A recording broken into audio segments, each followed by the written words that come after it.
Tiniyak ni Pangulong Ferdinand R. Marcos Jr. ang pag-agapay ng pamahalaan sa mga OFW na uuwi at nais manatili na lamang sa bansa. Habang mga business owners sa Brunei, hinikayat ni Agriculture Secretary Francisco Chu Laurel Jr. na mamuhunan sa Pilipinas. Yan at iba pa sa Express Balita ni Alan Francisco.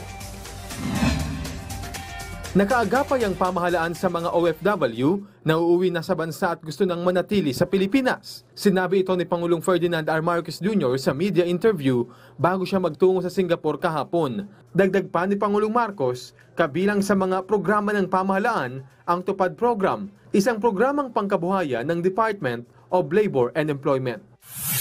Inimbitahan ni Agriculture Secretary Francisco Chu Laurel Jr.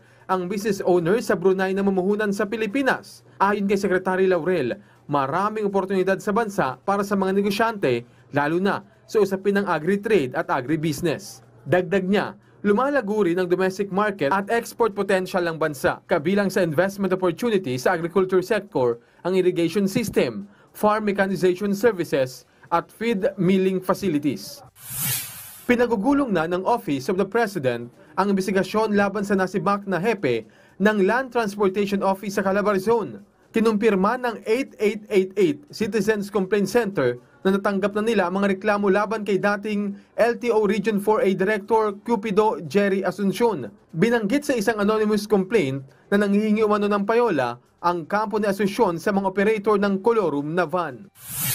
Mismong si Pangulong Marcos gusto nang lutasin ang problema ng pagbebenta ng sanggol online o illegal adoption.